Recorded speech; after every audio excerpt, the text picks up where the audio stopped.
엔비디아가 시간의 하락을 하고 있긴 합니다만 일단 위장 먼저 체크하고 한번 가보도록 하겠습니다. 우선은 간밤에 나스닥은 또 뭐 비슷해요. 그러니까 약간 시장의 느낌이 이제 어떤 식으로 이해해 주셔야 되냐면 미국은 이렇게 지금 저점을 올리는 박스권이에요. 그러니까 저점을 올리는 박스권이 무슨 말이냐면 우리가 이제 흔히 박스권이라고 한다면 이런 그림이죠. 이런 그림이요. 그러니까 많은 증시들이 이런 그림들을 그리고 있어요. 그리고 많은 종목들이 또 이런 그림을 그리고 있어요. 이런 거 우리는 이제 보통 박스권이라 하는데 요 박스가 살짝 각이 살아있는 거예요. 그래서 이렇게 그죠? 굳이 박스라고 표현한 이유가 뭐냐면 다른 나라 증시들이 박스이기 때문에 굳이 박스라고 표현한 건데 정확히 표현하면 이거는 이제 올라가는 상승 추세인 거죠. 그래서 전 세계를 기준으로 봤을 때 상승 추세인 증시는 몇 개 없어요. 네, 그 중에 하나가 나스닥입니다. 보시다시피 네 뭔가 우리가 이제 흔히 알고 있는 되게 상승장처럼 되게 드라마틱하게 강력한 장대 양봉으로 연속적으로 막 올라가는 그런 장은 아니고 이렇게 작은 캔들들이잖아요 다. 네, 한 달에 뭐 한두 개, 두세 개 이렇게 큰 캔들 나오고 작은 캔들들이잖아요. 이 작은 캔들들이 연속되면서 차분히 올라가는 증시가 현재의 미증시. 그렇죠? 그런데 이제 우리나라를 보게 된다면 우리나라는 좀 상황이 다르죠.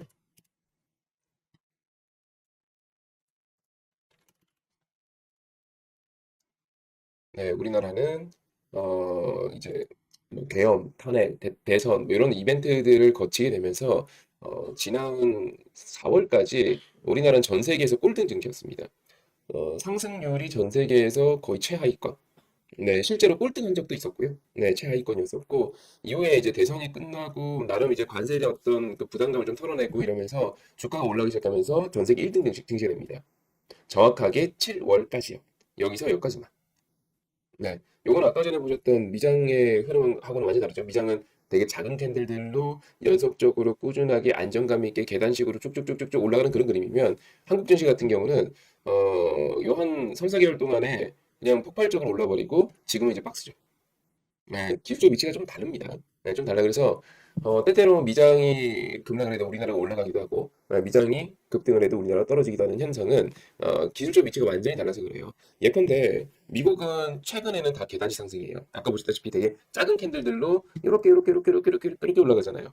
그렇죠? 그러다 보니까 특별한 어떤 이벤트, 특별한 이슈, 돌발 악재, 돌발 호재 이런 게 등장하지 않는다면 이게 그냥 반복이에요. 계속. 오늘 아침에도 보시면은 뭐 사상 최고가를 경신했다 이렇게 뉴스 나오는데 근데 실제로 까놓고 보면은 0. 몇 프로밖에 안 올랐습니다.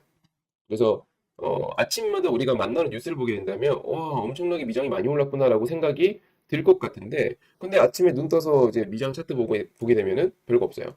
예를 들어서 오늘 아침도 보시면 뉴스가 이렇게 나오죠. 사상 최고치. 근데 실질적으로는 그냥 계단식 상승에 불과하기 때문에 저 사상 최고치가 뭔가 되게 드라마틱한 어떤 의미가 있거나 그러진 않죠. 근데 우리나라는 되게 파워풀하게 올랐죠. 이렇게 오른 나라가 우리나라밖에 없어요. 전 세계에서. 지난 3, 4개월 동안은. 네, 우리나라밖에 없습니다. 그리고 우리나라는 이후에 이제 대주주 양도세 기준이라든지 뭐 이런 것들 막 부딪히기 시작하면서 나름의 악재가 등장했고 요 차익 물량과 그리고 저가면서 해주는 이 물량과 네, 이 상충하면서 박스가 전개되기 시작합니다.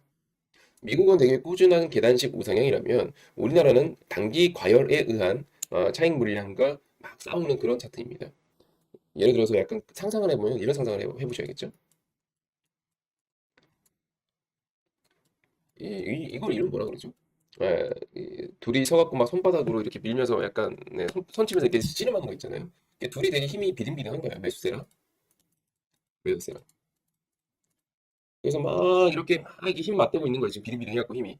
그게 이제 현재 한국 증시이고요. 위에서는 차익이 대기하고 있고 그렇다고 더 올려 살 만한 이 차익을 이겨내고 막 화끈하게 매수할 만한 호재는 등장하지 않고 있잖아요. 한국 증시에서. 네, 그런 상황이고 밑에서는 나름 호황 업종이 너무 많아요. 우리나라 지금 호황 업종이 너무 많기 때문에 저가 매수가 대기하고 있고 이거 와리가리 하는 거예요. 그래서 일부 종목들은 보시면 이걸 그대로 따라갑니다. 예를 들어서 방산대장. 최근 방산주 재미없죠? 근데 방산주도 재미는 없는데 까놓고 보면 그냥 박스예요. 그냥 이렇게 흘러가고 있습니다. 옆으로 그냥 막 과하게 올라갔던 이런 국면이고 이후에는 옆으로 이렇게 그냥 박스입니다. 뭐 아니면은 다른 업종들도 마찬가지고요. 뭐 변압기도 그렇고 현대해상 한번 볼까요? 얘도 그냥 박스죠. 이렇게 올라간 다음에 그냥 박스. 그래서 지금은 우리가 제가 이 이야기를 그저께 저녁 방송에서도 했었죠. 이런 설명들을 했었습니다만 지금은 우리가 시장이 다소 방향성이라는 게 조금 막혀 있고 네, 박스이고 이런 국면에서 매매하고 있음을 알아주셔야 돼요. 네, 지금 왜냐하면 상승장에서의 어떤 매매 전략과 박스권 장세에서의 매매 전략과 무언가 막혀 있을 때의 매매 전략은 당연히 다릅니다. 네, 당연히 달라요. 약간 이제 특히 개인 투자들이 많이 오해하시는 것 중에 하나가 우리가 이제 불과 얼마 전까지만 해도 시장 분위기가 괜찮았거든요. 이런 국면. 지난달만 해도 괜찮았잖아요. 정말 멋지게 올랐으니까. 괜찮았고 이 괜찮을 때는 막 올라가는 거 사잖아요. 그럼 더 올라가요. 막 고점인 것 같은데 매수하면은 막 그 고점 돌파해버리고 10%, 20%, 30%막 이제 수익이 막 나거든요. 근데 막혔을 때는 약간 고가권 매수해버리면은 바로 고점에서 물려버립니다. 그래서 제가 조집 대응하시라고 하단선 대응하시라고 또는 지난번에 시장 급락했을 때 지난주에 매수하시라고 그때 코스피 막 마이너스 2% 넘어가 버렸잖아요. 코스피 기준으로 마이너스 1.5% 이상 하락 구간에서는 매수하셔야 됩니다라고 다 적어드렸죠. 텔레그램 검색되려나요? 정말 당시에 무방임에도 불구하고 친절하게 한번 설명드렸던 적이 있었는데 기억하실지 모르겠습니다. 그쵸? 자, 그리고 이 요런 국면이기 때문에 기회가 와요. 네, 기회가 와요. 기회가 온다는 무슨 말이냐면 자꾸 이 하단선을 터치해요. 이렇게. 요때 약간 공포감에 사로잡혀갖고 매매를 잘못하시거나 못하시거나 매수를 못하시거나 이러지만 않으시면 돼요. 일단 첫 번째로는 요거 일단 이해를 해주시고요. 오늘도 이게 중요한 날이고 이 어떤 그 생각이 되게 중요한 날이고 내일도 중요한 날이고 아마 향후 한 일주일 정도는 이 흐름이 비슷할 거예요. 이게 깨지려면 어떻게 되냐면 아까 말씀드렸던 것처럼 둘이 이렇게 손뼉을 맞대고 있잖아요. 힘이 비등비등해요. 매수세랑 매도세랑 비등비등해서 이 흐름이 깨지려면 한쪽이 이길 만한 무언가가 등장해야 돼요. 최근에는 금리 인하 소식이 이제 좀 확산되기 시작하니까 파월 연설 때문에 그래서 매수세가 좀 이기니까 지금 그 미증시가 좀 큰 양봉이 등장하게 됐었고 그쵸 뭐 이런 식으로 뭔가 등장해 줘야 됩니다. 그래야지만 한쪽이 패배하면서 치고 올라가는 흐름이 나오죠. 이해되셨죠? 참고해 주시고 근데 저는 결과적으로는 워낙 대기업은 호재들이 많다고 보여지는 증시이기 때문에 결과적으로는 시장은 우상향할 거라고 봐요. 그리고 요 박스권의 결말은 결국에는 3,400에서 600 사이까지는 충분히 도달할 거라고 보고 있습니다. 그러니까 이 박스권의 결말이 뭐 흔히 말하는 이제 뭐 헤드앤숄더형, 다중천장형, 뭐 삼봉을 찍었네, 네, 뭐 이건 어깨고 이건 머리다라고 하면서 이렇게 고점을 찍고 떨어지는 형태가 아니고 요거는 이렇게 고점을 찍고 소화하고 올라가는 형태라고 저는 예상을 하고 있어요. 그래서 요 국면에서 여러분들은 적극 매수 대응을 하셔야 됩니다. 단 매수를 지난 7월까지의 시장을 생각하면서 고점 매수하시면 되고, 네, 중하단가 매수하려고 노력을 해줘야 된다는 거. 네, 참고해 주시고, 자, 그리고 하나 더 추가 전달 사항이 있는데, 엔비디아 빠지면서 미선물 약간 요동치고 있습니다. 그러니까 미증시가 오늘 상승 마감했다고 아침에 안도하기에는 지금 미선물이 빠져요. 시간에서 빠지고 있으니까 엔비디아 실적 발표하고 나서 그리고 되게 구체적 실적이 나왔죠. 뭐 데이터 센터 실적은 약간 기대 이하인 부분이고 나머지만 뭐 일단은 기대 이상이라고는 하는데 예상치 상회라고는 하는데 그러니까 레포트 상의 예상치 상회인 건 맞는데 근데 시장 참여자들이 기대하고 있었던 실적 있잖아요. 거기에는 실질적으로 충족 못한 것 같아요. 그러니까 막 레포트나 이제 그 리서치 센터에서 발표하는 그런 예상 실적 있잖아요. 그거는 넘어섰는데 우리 같은 개인 투자자를 비롯해서 시장 참여자들이 기대하고 있는 실적 있잖아요. 거기에는 좀 못 미친 것 같아요. 현재 빠지고 있는 것 같고요. 그래서 결과적으로 이렇게 보면은 미증시 상승했다고 안도하기에는 좀 애매한 아침이죠. 네, 여기 첫 번째고. 그리고 말씀드렸다시피 한미 정상회담 때 그 기대감을 너무 키워놨기 때문에 우리 뭐 방산주 그리고 조선주 근데 어제 올랐죠. 네, 현대미포 이런 거 많이 올랐죠. 네, 많이 올랐고 한국조선해양도 어제 올랐고 하나오션은 올랐다고 말하기 힘들죠. 네, 이런 상황으로 일단 끝이 났습니다. 근데 일단은 이 한미 정상회담에 대해서 기대감이 컸던 애들이 있잖아요. 원전, 조선도 사실 조선 중에서 하나오션이 제일 컸죠. 이런 애들은 이렇게 좀 거래량 실리는 약간 윗꼬리 장대항공 뭐 이런 것들로 지금 전개되었기 때문에 이 매물은 좀 부담이 됩니다. 그래서 전 여전히 한미 정상회담 관련주들은 조금 거리둘 필요가 있을 것 같아요. 근데 거리둬야 되는 그 이유는 말씀드렸다시피 기대감이 너무 컸고 기대감 이후에 이 음봉이 꽤 크게 등장했기 때문에 단기 매물이 형성되었다. 라는 점은 분명히 말씀드려야 될 것 같아요. 그리고 추가로 기대감이 컸던 애들은 더 주의하셔야 됩니다. 예를 들어서 우리가 조선주 중에서도 이번에 한미 정상회담 관련해서 미국과 조선업 협력을 하게 되면은 기대감을 가질 만한 주식이 뭐가 있지라고 한다면 다들 하나옵션을 생각했단 말이에요. 왜냐면 필리 조수 때문에. 그죠? 그래서 이렇게 특별하게 기대감이 컸던 애들 있잖아요. 조선주 중에서도 하나오션 이런 것들은 조금 주의가 필요합니다. 즉 기대감이 컸던 것들 우선순위로 몰려셔야 돼요. 네, 몰려셔야 돼요. 근데 제가 멀리해야 된다는 이야기는 뭐 긴 시간 아니고, 네, 그냥 뭐 한 며칠 정도? 네, 제가 근데 일주일 안짜 정도면 될 것 같아요. 네, 참고해 주시고 이 정도 일단은 봐주시면 될 것 같고요. 그다음에 이제 보셔야 될 종목들 좀 이야기해 볼게요. 잠깐 커피 한 잔 마시고.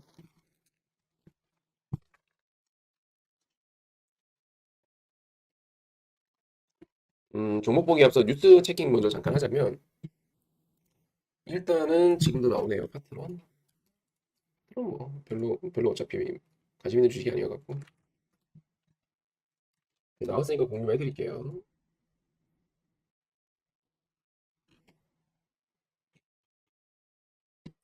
일단은 뉴스들 중에서는 이런 거는 한번 보셔야 됩니다. 네, 합병 이후에 나오는 레포트이기 때문에 어제 합병 발표를 했었죠. 그리고 나오는 레포트라서 이런 것들 한번 보시면 좋을 것 같고 뭐 이건 일항제품 관련 기사인데 그냥 재미삼아 보시고 주식이니까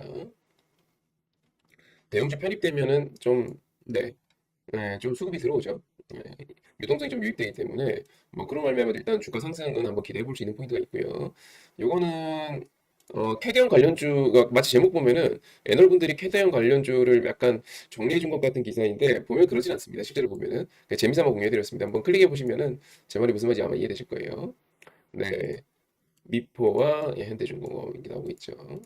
저희 방은 현대 미포 보유 중에 있어갖고 현대 미포 저는 크게 세 가지를 보유하고 있거든요. 하나 엔진. 요거는 저랑 한지 오래되신 분들. 네, 하고 지금 갖고 있고요. 작년에도 저랑 같이 하셨던 분들. 요게 보유한 지가 1년이 넘었는데 지금 수익률이 300% 넘어갑니다. 네, 현재 수익률이 한 300, 아마 340% 이렇게 될 것 같아요. 그리고 현대미포. 요거는 이제 오래 가입하신 분들 다 보유하고 있는 종목이죠. 네, 현대미포에서. 그리고 현대마린엔진.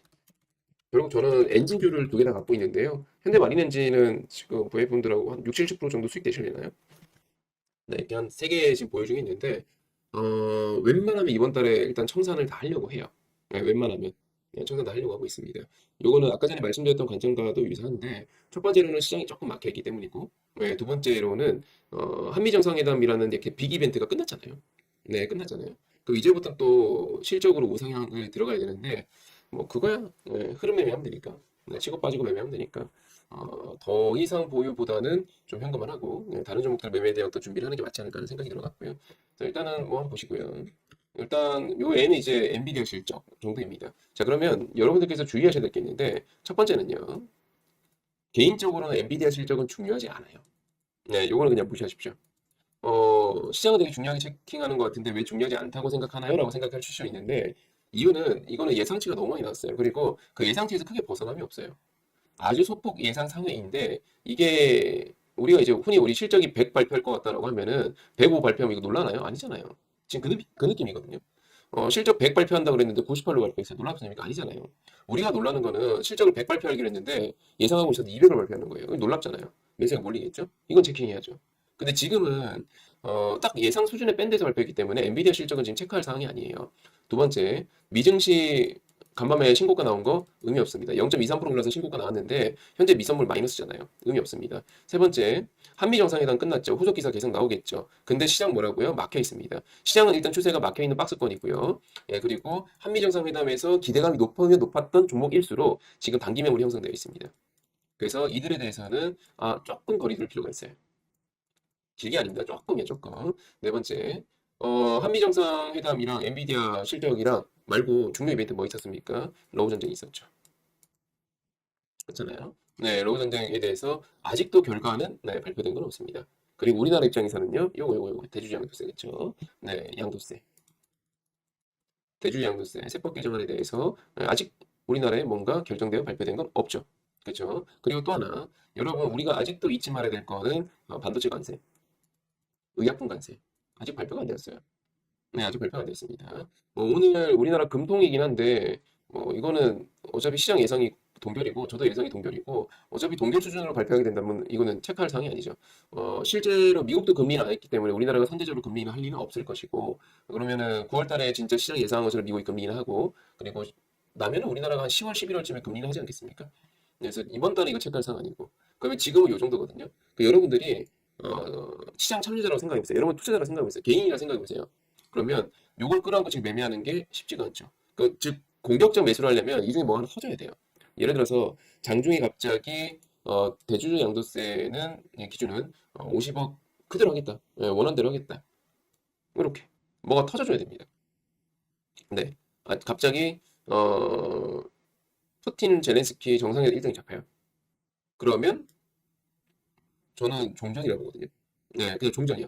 어, 예전에도 말씀드렸지만 얘네들끼리 지금 정상회담 일정을 못 잡고 있는 이유가 뭐죠? 얘네들끼리 지금 정상회담 일정을 못 잡고 있는 이유는 합의가 안 돼서 그래요.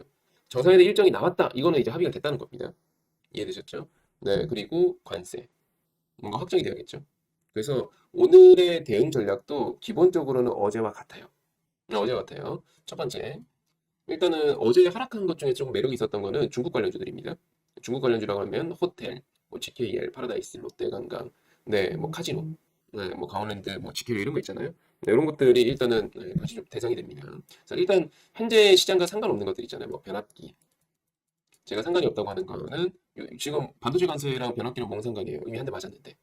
그냥 철강 관세 발표할 때 맞았잖아요. 그리고 의약품 관세랑 또 뭔 상관이에요? 그렇죠? 종전과도 특별히 연관지어서 걱정할 사항 없고 요거는 연관이 있죠, 양도세. 그러니까 이 외에는 자유로우니까 네, 변압기, 전선, 제약. 제약은 상관이 있습니다. 근데 제약은 수급이 좋아요. 그래서 관세 발표 전에 일정 부분 매수를 하고 관세 발표 이후에 일정 부분 매수하는 전략으로 전 가려고 하고요. 전 실제 매수 중에 있습니다. 네, 그 제약. 그 다음에 이제 그 어제 조정 나왔던 게 뭐 중국 관련해서 호텔, 네, 카지노, 화장품 이런 것들. 네, 그리고 조금 장기 관점으로 어제 이야기해드린 거 있죠? 외국인들이 못 사서 한다니 살 수 있는 종목이 이거밖에 없어요. LG 플러스.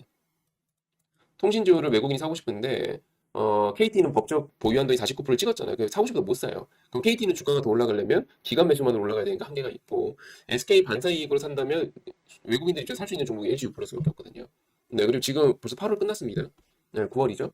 여기서 한두 달, 두세 달 더 지나면 무슨 이야기 나올 거예요? 배당 이야기 나옵니다. 네, 그럼 배당 이야기 나옵니다. 그러면 보실만 하죠. 네, 그리고 과거에 이제 밸류업 관련주라고 분류되었던 은행증권보험 있잖아요. 네, 은행이나 보험 정도. 얘네들은 그냥 지금 사셔도 돼요. 그 나머지 애들 있잖아요. 뭐 예를 들어 시장 인기가 있는 거 뭐 조선주, 네, 아니면 뭐 방산주, 네, 이런 것들 이제 매수를 하시려면 말씀드렸던 것처럼 단기 매물이 있기 때문에 얘네들은 조금 이제 조정이 나오는 거 기다렸다가 매수하셔야겠죠. 네, 이렇게 일단 참고를 해주시면 될 것 같고 오늘은 장 초반에 시장 기대를 하기가 쉽지가 않아요. 말씀드렸다시피 특별한 상승 뭐 이유가 없어요. 미장이 올랐다고 말할 수도 없고, 네. 그렇다고 이제 한국만의 특별한 호재가 있는 것도 아니고 되게 제한적 상황이기 때문에 관련해서 일단은 장 초반에는 약간 관망하시다가 제가 찍어드린 것도 있잖아요. 요거 말고는 스몰캡도 좋아요. 스몰캡이라고 한다면 개별적으로 실적이 너무 좋은데 이번 빠진 애들이 있어요. 예를 들어서 뭐 클래시스라든지 이런 애들 실적 엄청 좋았거든요. 근데 미용기기라는 이유로 빠졌어요. 이런 애들인데 저점 금방 찍으니까 뭐 원택 이런 애들도 오히려 실적이 너무 좋은데 빠졌고 네, 그냥 몇십 프로 성장인데 빠졌고 이런 애들은 이번에 관심 있게 보시는 게 맞겠죠. 네, 참고해 주시고 나머지는 뭐 특별한 거 없습니다. 네, 오늘은 오전에는 일단은 이들에 대해서 약간 주축 대응하실 준비하시고 만약에 말이죠, 만약에 오늘 시장 자체가 어, 오전에 생각보다 수급 매도가 많으면은 조금 큰 폭으로 빠질 수도 있어요. 네, 생각보다 수급 매도가 많으면, 그러니까 수급 매도가 많다는 게 무슨 말이냐면 제가 최근 동향 잠깐 보여드릴게요.